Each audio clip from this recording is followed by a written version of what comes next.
I can't even bring myself to do a whole welcome back to the channel thing because I am so disgusted by this game right now, and this game's going to fail. This game is going to be an utter disaster for the reasons that I'm about to show you, because the mechanics of these ball immune bosses are fucking awful. And yes, I am going to swear. I'm very angry right now, so my words aren't going to come out fully coherently. Haven't planned what I'm going to say. I'm just saying because I'm so wound up. So firstly, let's talk about what I'm talking about. If we go over here to White Knight Gulch, down here for the Vorga Strategic Outpost, you get a 25% chance of getting Pattern 102 and a 5 to 25% chance of getting 103. This, you know, the farms work this way. I get it, I understand, but it can still be a bit of a pain in the ass to try and get this done because there's a 5-minute cooldown between each one. So let's say you don't get it 3 or 4 times, you spent nearly an hour trying to get one of these materials. Also as well, this whole area is so unclear on how to get around it because it's just all like a labyrinth. It's disgusting. They need to have better teleporting positions, transport positions closer to the things that you need to use, but that's just another little nitpick that I have. Once you finally get this pattern, then you have to go over here to this Void Reactor mission, the White Knight Gulch Hatchery. You know, there's obviously amorphous materials, there's backdraft, electric conductor, a whole bunch of, you know, good useful things. What you're seeing in the background is me and a Glay finally beating this boss. I'd already tried and failed, which you're going to see towards the end of the video. I'm going to show the whole 8 minutes. And this Glay helped me kill it, and we struggled. We struggled with it, 2 of us.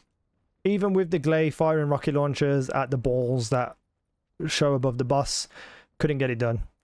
I ran out of ammo because neither of us had a bunny AoE attack. And the fact that these ball mechanics are so closely tied to one specific character to have any form of efficiency of taking them down is just disgusting. It really is. So what's so difficult about this? Why am I struggling with this? You're going to see when I show you in my video a couple of things that are going to be different for me than for a lot of people who are playing. On Xbox console, there's no aim assist on these little balls at all. There's 0 aim assist. So when you're firing with a controller, you have less control over where you're aiming against the mouse and keyboard, which means that it's harder to shoot things when you don't have aim assist. On top of that, the balls constantly moving around and stuff, like they flick around, they're hard to keep a track of. So if you don't have like an absolute mastery control over your sticks, it's going to be hard to track and kill specific ones or just anything of that nature just to shoot them. I got so frustrated in the end. I was just hip firing, hoping to hit them. What is the real problem with this mechanic and why this game is utterly disgracefully awful for this is the immune system for these balls. I can't even get my words out without getting like fuming, like I'm fuming angry right now. It's in my stomach. I can feel it. The ball will stay not immune for less than a second.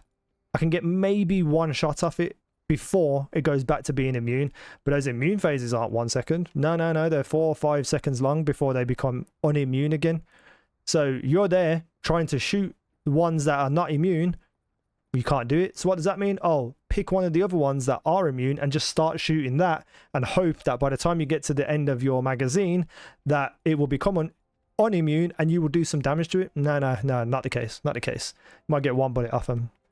I ran out of ammo so many times in the footage you're about to see me playing with on my own. And honestly, I'm not even joking right now. The whole goal for me was to get to hard mode, which I did. Fight a few intercept bosses, which I did, and I've beat a few of them. I'm up to Pyromaniac now. And then it was like, okay, now I want to actually finally grind for an ultimate skin and for some of the weapons that I don't have. The only ultimate weapons I have are here. Look, you can see them all. Thunder Cage, Greg's Reverse Fate, Sigvori's Proof, which come off the Battle Pass, Albion Cavalry Gun, which you get quite often, and that hand cannon, which you get quite often. These are the only weapons that I've got, and I haven't even seeked out any of these. I just got them as I was going. So I was like, oh, I want to try some different things. But when a single part of one of those weapons is tied behind not only the 5-minute apart missions where you have to finish and kill them and then wait 5 minutes, it's also behind a reactor like this where the boss is seemingly impossible to kill unless you are very specifically set up for very specific things. It screams to me that they are, 1, favoring people like Bunny, and they want people to play bunny for whatever reason, because everything in this game seems to favor bunny. And I'm not saying that to be sour. Look at the hard mode void intercepts. The very first one drops all gear for bunny because it's an electric one. Something just doesn't seem right. I know bunnies are kind of like their mascot, but it's just sickening to me how much is tied to bunny in this game, and it makes me not want to play. I've completely lost track of what I was saying now because I'm just so angry. I had another video planned, but right now there's a video on my channel that was supposed to go up tonight, and I'm making this video really quickly, and then I'm going out, and I can't go out angry. I can't go out angry, and that's what this game has made me, is angry. It's frustrating. It's ridiculous. I'm gonna leave you with the footage. Like, you can tell me what I'm doing wrong. Tell me that I'm wrong about this mechanic.